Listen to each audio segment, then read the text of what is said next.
talaga to ano? SV Raw Power. What's up guys? Kamusta kayo? Isa to sa mga pinakaunang vlogs ko. So alis tayo ngayon. Pupuntahan natin si Bubu. Magsisimba kami. Ano ngayon Easter. Pagkabuhay ni Jesus. Kaya tara, samahan nyo ako. Ang gamit natin ngayon ay Suzuki SV650. Ito yung gamit natin ngayon.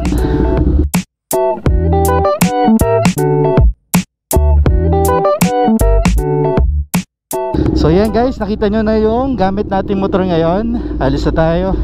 Tara, sana gumagana yung mic. Meron akong bagong camera mic. Hinihingal ako, wait lang, sorry. Kasi nagpunas ako ng motor. Ang tagal kong hindi ginagamit to. So pinunasan ko siya kanina. And then chinek ko pa bawat gilid ng motor. Alam mo yun, kasi ang tagal mong hindi nagamit Ang tagal kong hindi ginamit. So chinek ko pa siya kanina. 6:30 PM and sobrang init. Ibang klase ngayon, promise. Ibang klase init ngayon. Namiss ko magmotor. Grabe. Namiss ko magmotor.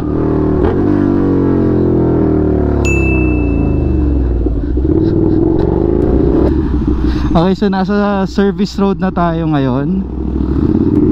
Okay.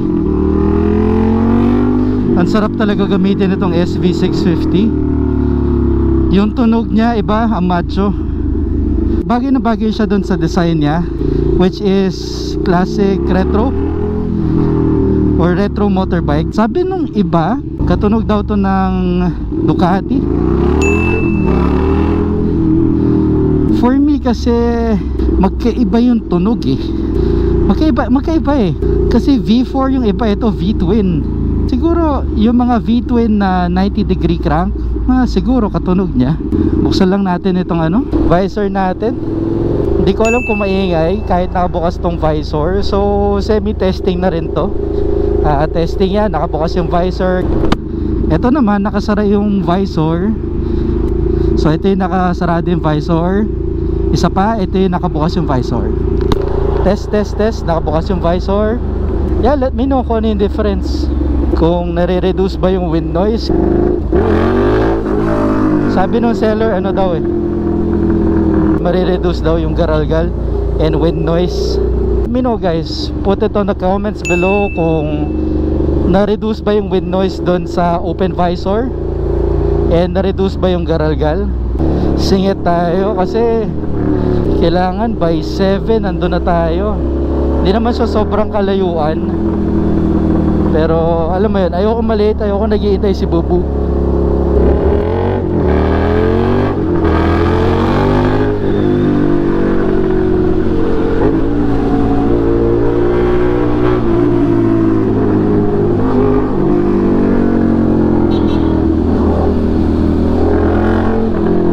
Talaga yung gusto kong transportation.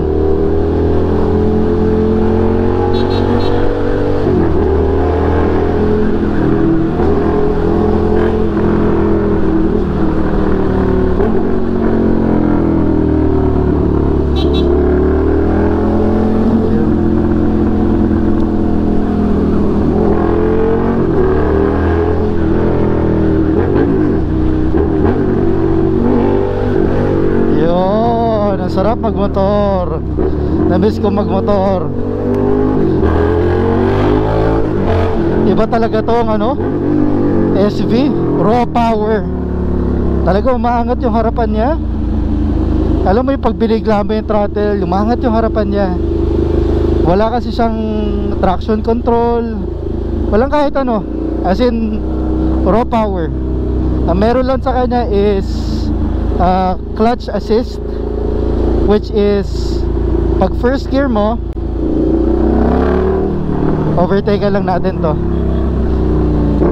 para safe. Okay, so pag first gear mo and then you release the clutch,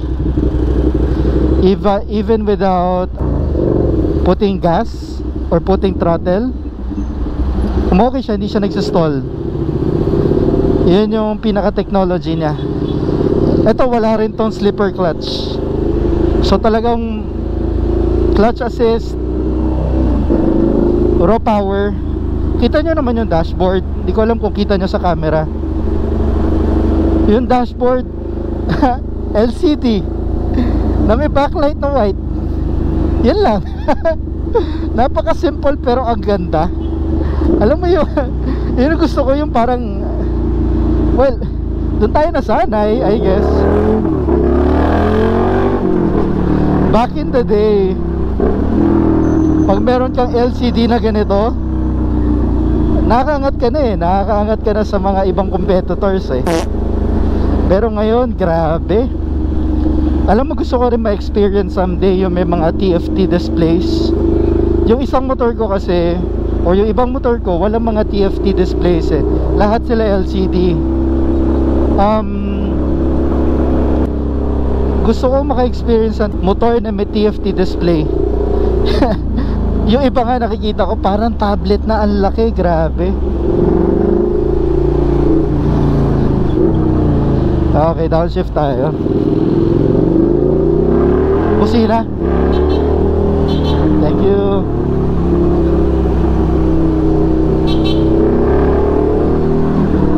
Overtake natin to. Pero ingat tayo, ingat. Nakabukas yung visor ko, so hindi ko alam kung maingay, kung may wind noise or whatsoever. Tsaka nilalakasan ko yung boses ko Hindi ko alam kung mag-aralgal ba siya. Kasi at times medyo sumisigaw na ako. Kasi ingay ng motor, promise. Which is, ito yung gusto ko, na isa yun sa important safety factor ng pagmumotor, lalo na dito sa Pilipinas. I cannot emphasize that, na isa yun sa safety factor, na aware yung mga tao sa paligid mo kung nasan ka. Kaya gustong gusto ko ng maingay na motor, maingay na muffler. Pero yung ingay na yung tipong maganda, masarap pakinggan sa tenga, hindi yung tunog lata. Yun yung sinasabi ko, hindi yung tunog lata, yung ingay na masarap pakinggan sa tenga, na tipong mababali yung leeg mo, kasi parang, uy, ano yun, ang ganda ng tunog, kakaiba yun, yung ganon. Hindi yung tipong alam mo yung ibang dumadaan na sobrang ingay nung motor na nagpapapansin na lang, na yung ganda, tapos babalik pa, tapos pagbalik niya magbobomba pa ang sakit sa tenga, no? Diba, kahit yung boses ko na lang ang sakit sa tenga. Paano pa kaya yung mga motor na gano'n? Hindi ko naman dina-down, pero yung iba talaga hindi ko rin maintindihan kung bakit gano'n yung ginagawa nila.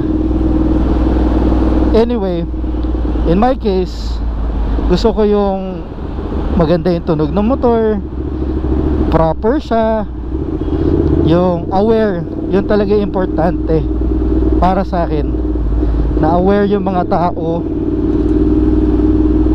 aware yung surroundings ko kung nasan ako. Kasi hindi sila tipong, yan, tingnan mo, yan,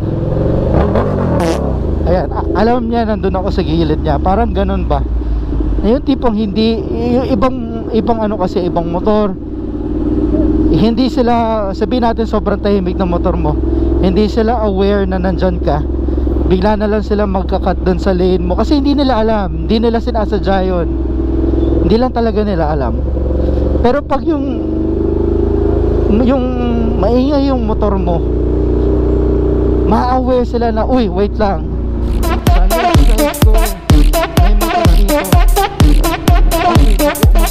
yung motor dito, okay, sige, ano, pagbibigyan ko siya. Or kung ayaw mo pagbigyan, sige, hindi ko pagbibigyan, unahan ko. Di po, at least aware sila, whether unahan ka man nila o hindi, aware sila.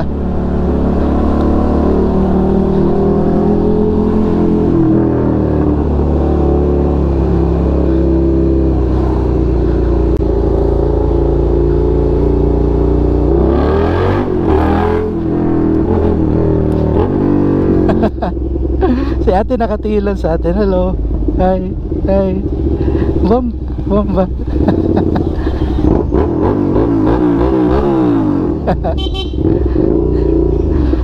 Cute ni ate.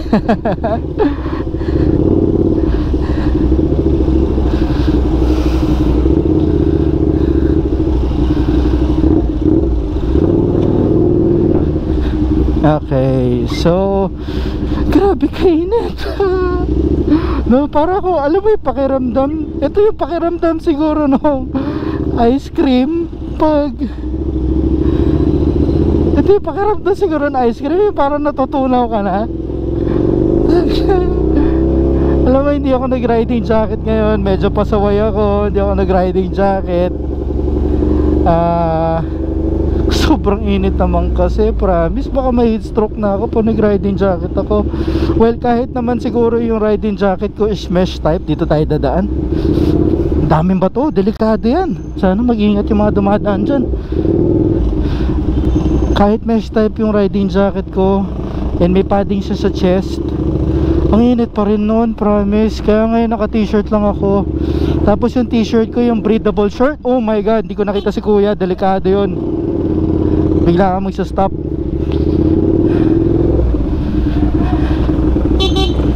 Okay, paunahin muna kami.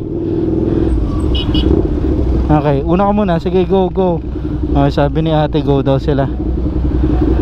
Bakit siya mayroong mga blinkers doon, no?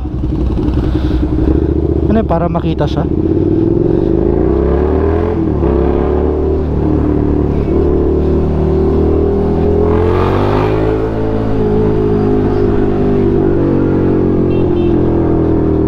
Okay, so kakaliwa yung isa, mag-change lane to. Tayo naman kakaliwa tayo. Grabe ang init ng motor. Nararamdaman ko yung makina niya. Iba kasi yung buga nung dito tayo.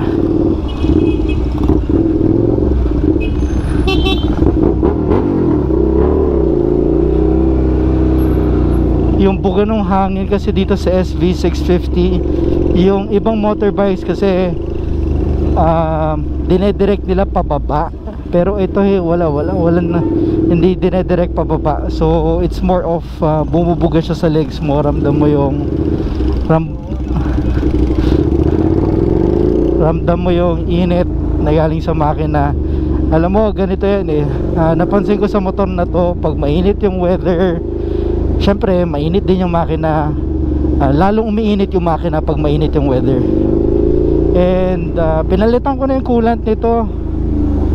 Sobrang well maintained ng motorbike na to. Grabe, promise. Sobrang well maintained ko yung motorbike na to. Pinalitan ko yung coolant nito, everything. Dahil tsaka lagi alaga sa change oil to and everything. Ganun talaga, mainit yung makina niya.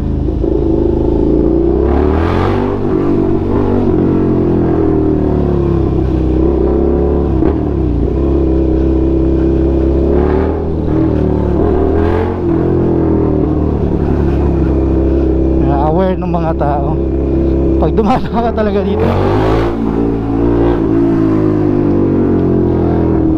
Pag dumadaan talaga ako, patingin sila kasi sobrang ingay nito, promise. Naka na to, naka full system. Isipin mo, full system na V-twin, na full system to. Tapos kung papansinin nyo, yung exhaust nya wala siyang tawag dito, wala siyang backfire kasi naka Woolwich tune yung SV650. Yan, thank you Woolwich Philippines. Ang ganda ng tune nila dito, grabe. Ang ganda ng tune dito, actually wala siyang lag, and at the same time ang ganda ng power delivery niya from top to bottom. Meron siyang power delivery, hindi siya nabibitin. Okay, so nandito na tayo. Off ko muna to, kita tayo mamaya.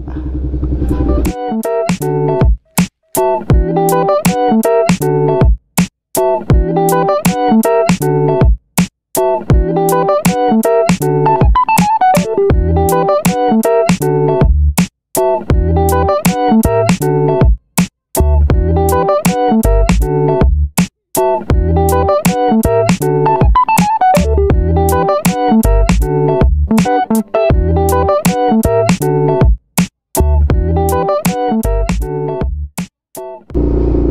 guys, pauwi na tayo. Okay, so tapos na yung simba namin. Nagsimba kami ni Bubo kanina. Hindi na kami nagmotor. Kaya malapit na tayo sa amin. So guys, kung nakaabot kayo sa part na to, thank you. Maraming salamat. Sana nag-enjoy kayo sa video ko. Bago pa lang ako gumagawa ng vlogs, pero tingnan natin kung magtuloy-tuloy. And thank you guys, and happy Easter. And at the same time guys, ride safe. Ingat kayo lagi. Love you all. Peace out.